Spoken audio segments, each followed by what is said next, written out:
हालांकि स्रोत हाम के बारे में ज्यादा डिटेल में नहीं जाता है। जातियां उनसे निकली हैं ऐसा कहा गया है। ठीक है, तो अब आते हैं शेम पर। इनका जिक्र उत्पत्ति 10 के बाद वाले हिस्से में ज्यादा विस्तार से है ना? आयत 21 से आगे उन्हें सब एबेर वंशियों का मूल पुरुष कहा गया है। और ये भी बताया है कि वो यपेत के बड़े भाई थे। उनके बेटों के नाम भी दिए, एलाम, अशूर, अर्पक्षद, लूद और आराम। ये नाम, क्या ये सिर्फ नाम है या इनका कोई और मतलब भी है? ये सिर्फ नाम नहीं है, ये इतिहास की गूंज की तरह है। आप देखिए, एलाम और अशूर, ये तो प्राचीन मेसोपोटामिया की जानी मानी सभ्यताएं थी, इलाके थे। अच्छा, हाँ, ये तो सुना है। तो ऐसा लगता है कि ये लिस्ट उस समय के ज्ञात भूगोल और लोगों को एक वंश वृक्ष में पिरोने की कोशिश कर रही है। और वो जो शब्द है एबेर वंशी, उस पर ध्यान देना जरूरी है। हाँ, एबेर वंशियों का मूल पुरुष। जी। इसका कनेक्शन शेम के परपोते एबर से जुड़ता है, जिनका जिक्र आगे आएगा, और माना जाता है कि इसी से इब्रानी या हिब्रू शब्द निकला। ओह, यानी अब्राम और उनके वंशजों की पहचान। बिल्कुल। तो ये वंशावली सिर्फ रिश्ते नहीं बता रही, ये एक तरह से पहचान की नींव रख रही है। ये कहने का तरीका है कि देखो, दुनिया के ये सारे जाने माने लोग और इलाके, वो सब इसी एक स्रोत से जुड़े हैं, नूह और उनके बेटों से। और इसमें शेम का वंश खास है। ये तो वाकई दिलचस्प है। मतलब ये सूची एक तरह का नक्शा बन जाती है। हाँ, एक तरह का सांस्कृतिक और भौगोलिक नक्शा। तो आगे बढ़ते हैं। शेम के बेटे आराम के भी बेटे हुए, ऊस, हूल, गेतेर और मश। फिर कहानी अर्पक्षद की तरफ मुड़ती है, जो शेम के एक और बेटे थे। अर्पक्षद ने शेला को जन्म दिया और शेला ने एबर को। तो यहाँ हम उस एबर तक पहुंच गए जिनका जिक्र आपने एबर वंशियों के संदर्भ में किया था। जी हाँ, वही एबर। और एबर के यहाँ एक बहुत ही ध्यान खींचने वाली बात होती है, उनके 2 बेटे हुए, पेलेग और योक्तान।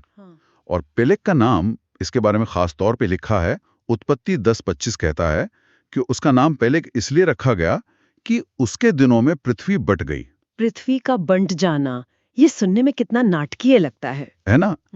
ये एक बहुत ही रहस्यमयी लेकिन महत्वपूर्ण वाक्य है। इसका क्या मतलब निकाला जाए? देखिए, पृथ्वी का बंटवारा, इसे कई तरह से समझा जा सकता है। सबसे सीधा मतलब तो शायद ये है कि लोग भौगोलिक रूप से फैल गए, अलग अलग समूह अलग अलग दिशाओं में जाकर बस गए। अच्छा, जैसे आबादी का फैलना। हाँ, और कुछ विद्वान इसे बाबेल के गुम्मट वाली कहानी से जोड़ते हैं। वो जो उत्पत्ति के अगले अध्याय यानी 11 में आती है, जहां भाषाएं बंट गई थीं। बिल्कुल, जहां भाषाएं अलग अलग हो गईं और लोग पूरी पृथ्वी पर फैल गए। तो शायद ये उस घटना की तरफ इशारा हो। ये भी मुमकिन है, या फिर हो सकता है ये सिर्फ वंशों या कुलों में बंटवारे का प्रतीक हो, मतलब परिवार का बढ़ना और अलग अलग शाखाओं में बंट जाना। लेकिन सबसे खास बात यह है कि ग्रंथ इस बड़ी घटना को सीधे पेलेग के नाम और उसके जीवन काल से जोड़ता है। हाँ, ये बात और करने वाली है। ये दिखाता है कि कैसे पुराने जमाने में नाम सिर्फ पहचान के लिए नहीं होते थे, उन्हें बड़ी घटनाओं या इतिहास के मोड़ों को याद रखने के लिए भी इस्तेमाल किया जाता था। एक व्यक्ति का नाम पूरी पीढ़ी के अनुभव का प्रतीक बन गया। वाह, ये सोचने का एक बिल्कुल अलग नजरिया है कि नाम कैसे इतिहास को अपने अंदर समेट सकते हैं। जी। अच्छा, पेलेग के भाई योक्तान का भी जिक्र है। उनके तो कई बेटों के नाम गिनाए गए हैं, अलमोदाद, शैलाफ, हसरमावेत। करीब 13 नाम हैं। पूरी लिस्ट पढ़ने की शायद जरूरत नहीं, पर यह जानना काफी है कि योक्तान के भी कई वंशज हुए। हाँ, उनकी भी एक लंबी लिस्ट है। और स्रोत उनके रहने की जगह का भी कुछ अंदाजा देता है। कहता है मैशा से लेकर सपारा, जो पूर्व में एक पहाड़ है, उसके मार्ग तक हुआ। जी, ये फिर से उस भौगोलिक फैलाव की ओर इशारा करता है। ये दिखाता है कि ये वंशज कहाँ-कहाँ बसे होंगे, कम से कम लेखक की समझ के अनुसार। ठीक है। तो अगर हम उत्पत्ति के इस पूरे 10वें अध्याय को देखें, हाँ, इसे अक्सर राष्ट्रों की तालिका या टेबल ऑफ नेशंस कहा जाता है। अच्छा, टेबल ऑफ नेशंस। हाँ, ये असल में जल प्रलय के बाद की दुनिया का एक खाका खींचने की कोशिश है।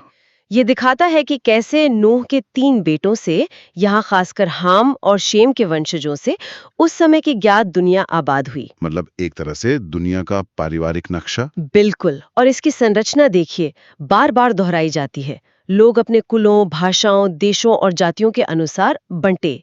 ये प्राचीन लेखकों का दुनिया की विविधता को समझने और उसे एक साझा मूल यानी नूह से जोड़ने का तरीका था।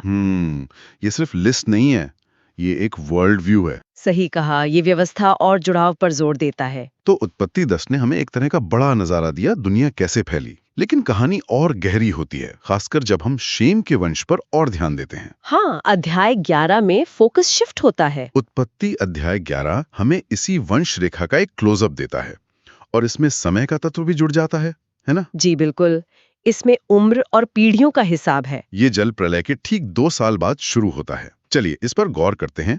उत्पत्ति 11 का ये हिस्सा आयत 10 से 26 तक एक बहुत ही व्यवस्थित पैटर्न फॉलो करता है। हाँ, बहुत स्ट्रक्चर्ड है। ये पीढ़ी दर पीढ़ी बताता है कि पिता कितने साल का था जब उसके खास बेटे का जन्म हुआ, मतलब वो बेटा जो अगली कड़ी है वंश में, और उसके बाद वो पिता और कितने साल जिया, और उसके और भी बेटे बेटियां हुई। जी, हर पीढ़ी के लिए यही फॉर्मूला इस्तेमाल हुआ है। हाँ, ये सिलसिला शेम से शुरू होता है। शेम 100 साल का था जब अर्पक्षद पैदा हुआ।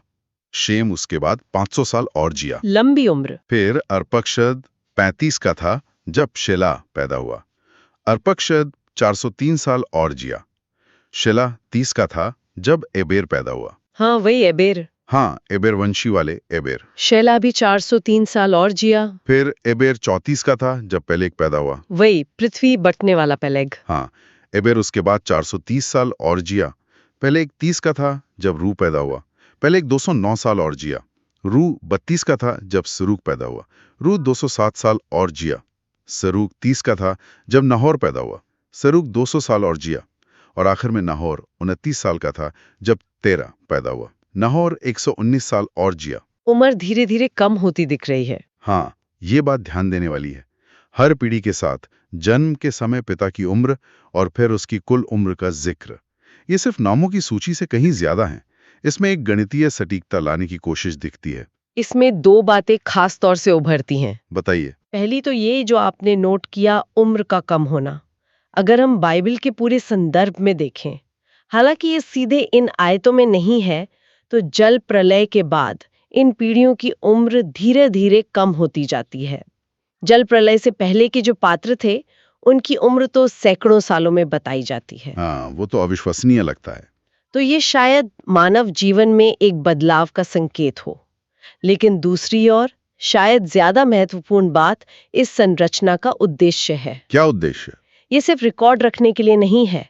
ये पीढ़ी दर पीढ़ी निरंतरता पर जोर देती है, समय के बीतने का हिसाब रखती है, और सबसे बढ़कर ये एक सीधी रेखा खींचती है जो एक खास व्यक्ति पर जाके खत्म होगी। अच्छा, मतलब ये कहीं ले जा रही है हमें। हाँ, ये इतिहास को एक दिशा दे रही है, एक मंजिल की तरफ ले जा रही है। ये वंशावली असल में वैधता स्थापित करने का एक जरिया है, ये दिखाने के लिए कि जो महत्वपूर्ण व्यक्ति आने वाला है वो सीधे शेम और नूह से जुड़ा है। समझ गया। ये एक उद्देश्यपूर्ण यात्रा लगती है और मंजिल अब करीब आ रही है। जी कहानी अब तेरा पर केंद्रित होती है। जी जैसा हमने देखा, नाहोर 29 साल का था जब तेरा पैदा हुआ। फिर एक अहम मोड़ आता है उत्पत्ति 11:26 में। जब तक तेरा 70 वर्ष का हुआ तब तक उसके द्वारा अब्राम और नाहोर और हारान उत्पन्न हुए। यहाँ पहुंच गए हम।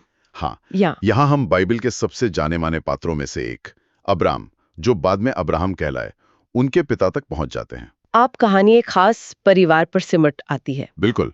इसके बाद हमें तेरा के परिवार के बारे में थोड़ी और जानकारी मिलती है। आयत 27 से 29 तक तेरा के 3 बेटे थे, अब्राम, नाहोर और हारान। हाँ, हारान के बेटे का नाम लूत था। ये नाम भी आगे की कहानियों में महत्वपूर्ण है। जी, लूत का जिक्र आगे काफी आता है। फिर एक दुखद घटना का जिक्र है। हारान अपने पिता तेरा के सामने ही कसदियों के ऊर नाम नगर में, जो उसकी जन्मभूमि थी, मर गया। ये वाकई दुखद है, पिता के जीते जी बेटे की मृत्यु। हाँ, जरा सोचिए उस परिवार के लिए कितना दुखद रहा होगा। और कसदियों का ऊर, हाँ, और कोई छोटा मोटा गांव नहीं था। नहीं, ये प्राचीन मेसोपोटामिया का एक बड़ा और महत्वपूर्ण शहर था। उस समय की सभ्यता का केंद्र था एक तरह से। जो बिल्कुल सुमेरियन सभ्यता का गढ़। फिर विवाहों का जिक्र आता है। अब्राम ने सारा से शादी की, जो बाद में सारा कहलाई, और नाहोर ने मिल्का से शादी की, जो उसके भाई हारान की बेटी थी। यानी नाहोर ने अपनी भतीजी से शादी की। हाँ, मिल्का की एक बहन यिस्का का भी जिक्र है। ये पारिवारिक रिश्ते आगे की घटनाओं और संबंधों को समझने के लिए जरूरी हो जाते हैं। सही कहा। और यहीं आकर मतलब पूरी तस्वीर साफ होती है। ये जो इतनी लंबी और इतनी विस्तार से वंशावली हमने देखी, उत्पत्ति 10 और 11 में फैली हुई, हाँ, इसका मकसद क्या था आखिर? इसका मकसद सिर्फ ये बताना नहीं था कि कौन किसका बेटा था। इसका मुख्य उद्देश्य था शेम के वंश को बहुत सावधानी से पीढ़ी दर पीढ़ी अब्राम तक पहुंचाना। अब्राम तक? हाँ, क्योंकि अब्राम यहूदी, ईसाई और इस्लाम इन तीनों बड़े धर्मों के लिए केंद्रीय हस्ती हैं, पितामह समान। बिल्कुल। तो ये वंशावली उनके महत्व को स्थापित करती है, उनकी जड़ों को सीधे नूह और जल प्रलय के बाद की दुनिया से जोड़ती है। ये उन्हें एक ऐतिहासिक और कह सकते हैं कि एक दैवीय योजना का हिस्सा बनाती है। देखिए, प्राचीन समाजों में वंशावली का बहुत महत्व था। हाँ, सुना है। ये पहचान तय करती थी, जमीन पर हक, सामाजिक स्थिति, विरासत, सब कुछ इससे जुड़ा था। अच्छा। तो ये सूची एक तरह से अब्राम के दावे को पुख्ता करती है, उन्हें इतिहास के मंच पर एक प्रमुख भूमिका के लिए तैयार करती है। तो ये सिर्फ नामों की लिस्ट नहीं बल्कि एक तरह का अधिकार पत्र जैसा है। हाँ, कह सकते हैं। ये उनकी वैधता और महत्व को रेखांकित करती है। तो आज की इस पड़ताल से हमने क्या सीखा? वृक्षों को समझें, देखें कि पुराने नजरिए से दुनिया में अलग अलग देश और भाषाएं कैसे फैली, और हाँ, इस पूरी कहानी में जो कुछ दिलचस्प किरदार हैं, घटनाएं हैं, उनको भी जानें। तो चलिए इन प्राचीन जड़ों की गहराई में उतरते हैं। शुरुआत करते हैं नूह के बेटे हाम के वंशजों से।